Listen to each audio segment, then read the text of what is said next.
Pada hakikatnya, bahwa masalah nafsu termasuk terapi penyembuhan adalah hal yang sulit yang tidak mungkin dapat disembuhkan dengan sekali saja, tapi harus dilakukan dengan penyembuhan berulang kali. Nafsu ini mirip seperti hewan melata yang nakal, yang tidak mau patuh kecuali patuh dengan 3 hal berikut ini. Yang pertama, mencegah segala keinginan syahwatnya, karena hewan yang nakal akan menjadi lemas dan menjadi penurut ketika dikurangi makannya.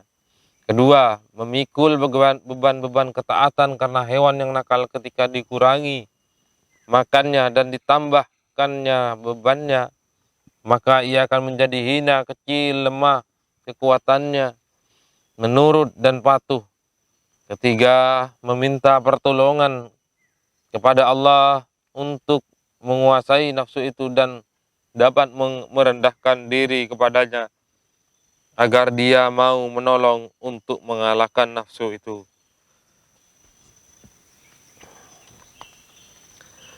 Sahal bin Abdillah berkata, Allah tidak pernah disembah dengan sesuatu ibadah yang nilainya melebihi seperti melawan nafsu.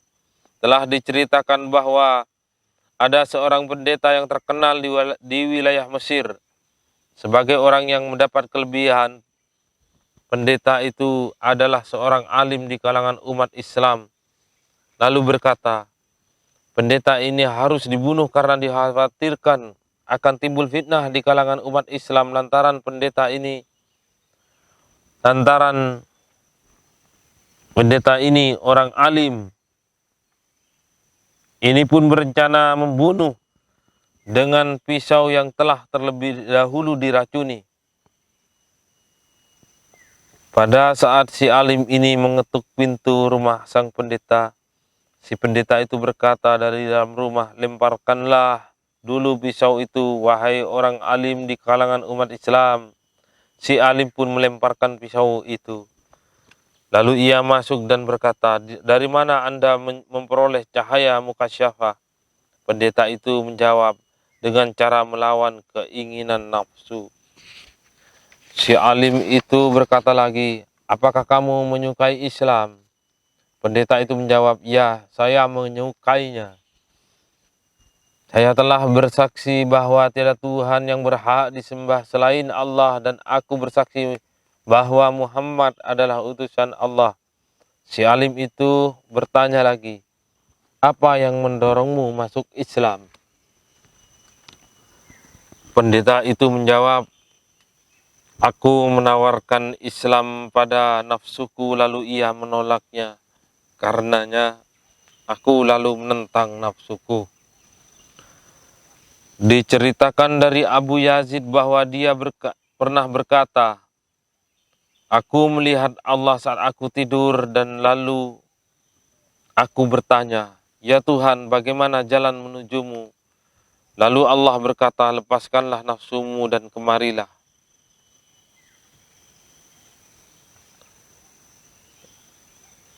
Kami senang sekali bila kami dapat menyampaikan kepada para pembaca apa yang disampaikan oleh Imam Al-Ghazali mengenai cara mengecam dan mencela nafsu. Pasalnya, di dalam penjelasan Al-Ghazali terkandung beberapa manfaat yang sangat baik dan banyak. Setelah terlebih dahulu menyampaikan suatu tema, Imam Al-Ghazali berkata, cara Anda dalam mencela nafsu adalah Anda menghadapinya, lalu memastikan kebodohan dan ketololan nafsu. Lalu katakan pada nafsu itu, hai nafsu, betapa bodohnya dirimu. Kamu telah mengaku-ngaku bijaksana, cerdas, dan pandai, padahal kamu adalah orang yang paling bodoh dan paling tolol. Tidakkah kamu tahu apa yang di hadapanmu antara surga dan neraka? Kamu juga akan kembali dekat kepada salah satunya. Lalu bagaimana kamu bisa bersenang-senang, tertawa dan sibuk dengan keinginanmu, sedangkan kamu dituntut untuk memutuskan perkara yang besar ini? Aku memperhatikanmu sedang melihat kematian sebagai sesuatu yang jauh, padahal Allah melihatnya sebagai sesuatu yang dekat. Apakah kamu tidak tahu bahwa segala sesuatu pasti datang adalah dekat, sedangkan yang jauh adalah sesuatu yang tidak akan pernah datang? Apakah kamu tidak tahu bahwa kematian akan datang mendadak tanpa didahului dengan utusan dan tanpa perjanjian terlebih dahulu? Ia pasti datang, kadang di musim panas, kadang di musim hujan, di kala siang, di kala malam, kadang di masa beruban, kadang pula kala masih muda. Bahkan setiap jiwa memungkinkan untuk didatangi kematian secara mendadak. Bila kematiannya tidak mendadak, maka rasa sakitnya yang datangnya mendadak lalu menghantarkan pada kematian. Bagaimana kamu kok tidak bersiap-siap menghadapi kematian, padahal ia lebih dekat kepadamu daripada segala yang dekat lainnya? Apakah kamu tidak merenungi firman Allah Subhanahu wa Ta'ala? Telah dekat kepada manusia hari menghisap segala amalan mereka, sedangkan mereka berada dalam kelalaian lagi berpaling darinya. Tidak datang kepada mereka suatu ayat Al-Quran pun yang baru dari Tuhan mereka, melainkan mereka mendengarnya, sedang mereka bermain-main. Hati mereka dalam keadaan lalai. Quran Surat Al-Anbiya. Celakalah nafsu bila keberanianmu melawan Allah lantaran kamu berkeyakinan bahwa Allah tidak melihatmu. Betapa besarnya kekufuranmu bila itu kamu lakukan padahal kamu mengetahui Allah melihatmu. Betapa besarnya sikap tidak tahu malumu dan betapa sedikitnya sifat malumu. Apakah kamu menduga bahwa kamu akan sanggup menanggung siksanya? Jauh, benar-benar jauh. Ujilah dirimu satu jam saja tahan. Ia diteriknya mentari. Atau ujilah dirimu di kamar mandi. Atau dekatkanlah jarimu ke api. Agar menjadi jelas bagimu kadar kemampuanmu. Ataukah kamu sedang tertipu dengan belas kasih Allah? Keutamaannya, ketidakbutuhannya dari ketaatan dan ibadahmu. Lalu apa yang terjadi padamu bila kamu tidak membutuhkan belas kasih Allah dalam segala kepentingan duniamu? Mengapa kamu berusaha menolak uzurmu dan memenuhi syahwatmu? Kamu juga memaksa ruhmu mencari dunia dan menghasilkan dunia itu dari berbagai jalan manipulasi. Apakah kamu mengira bahwa Allah Maha Pengasih di akhirat saja, tidak di dunia? Padahal kamu tahu bahwa sunnatullah tidak bakal tergantikan. Tuhan di akhirat nanti ada Tuhan di dunia ini.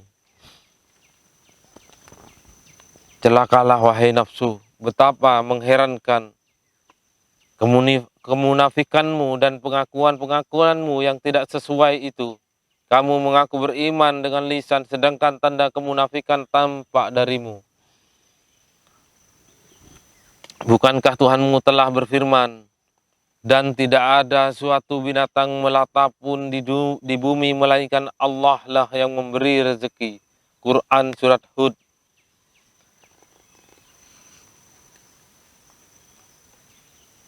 Mengenai masalah akhirat, Allah Subhanahu wa Ta'ala juga berfirman, dan bahwasanya seorang manusia tiada memperoleh selain apa yang telah diusahakannya.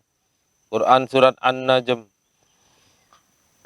Allah telah menanggung urusan duniamu secara khusus dan menghindarkanmu dari berusaha keras mengupayakannya.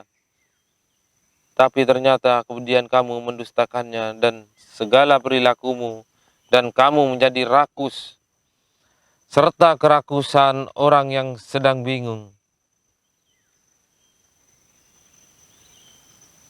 Dia juga membebankan urusan akhirat kepada usahamu, namun kemudian kamu berpaling darinya, seperti berpalingnya orang yang tertipu dan terhina. Apakah ini yang dinamakan tanda-tanda keimanan? Bila keimanan itu hanya dituntut dengan lisan saja, lalu mengapa orang-orang munafik itu diletakkan di bagian terbawah neraka? Celakalah kamu nafsu.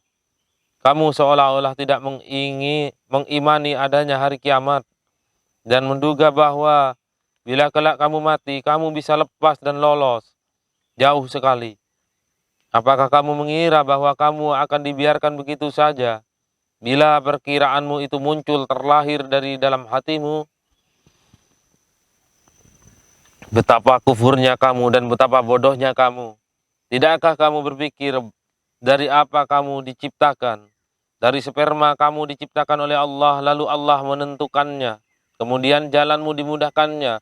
Kemudian Allah membuatmu mati dan menguburkannya. Apakah kamu mendustakannya dengan firman-Nya?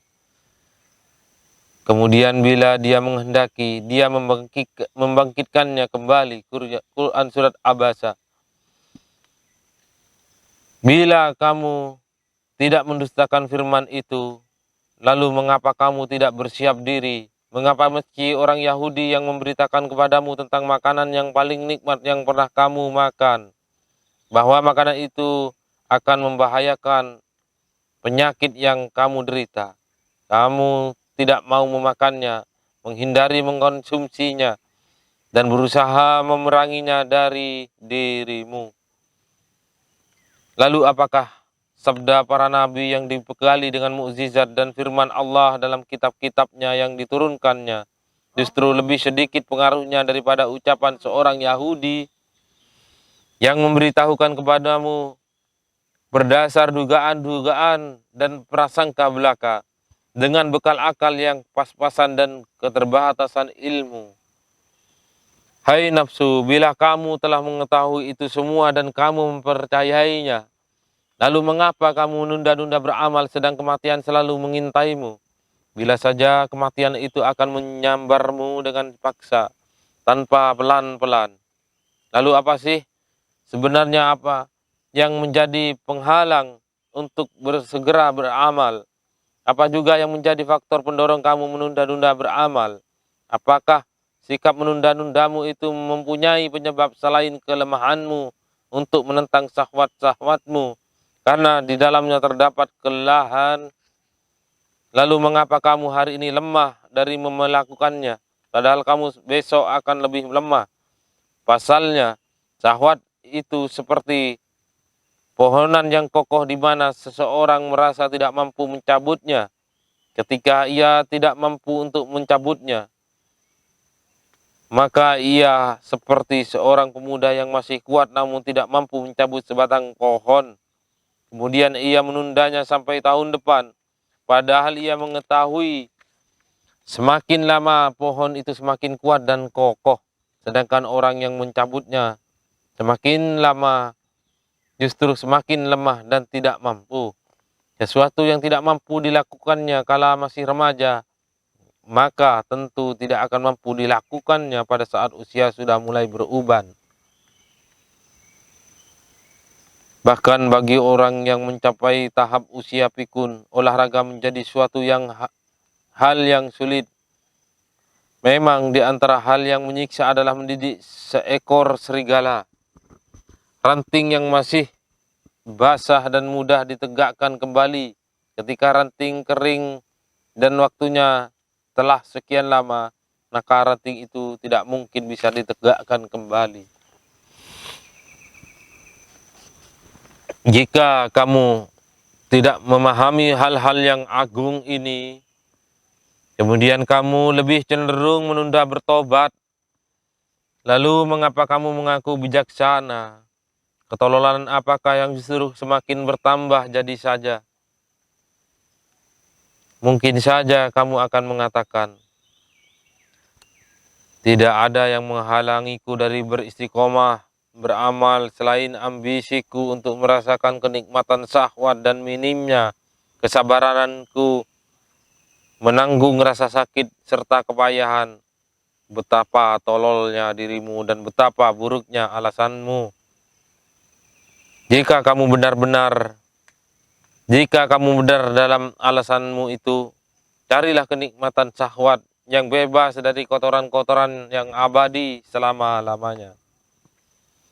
Tidak ada tempat berharap lagi kecuali di surga tempatnya kenikmatan itu.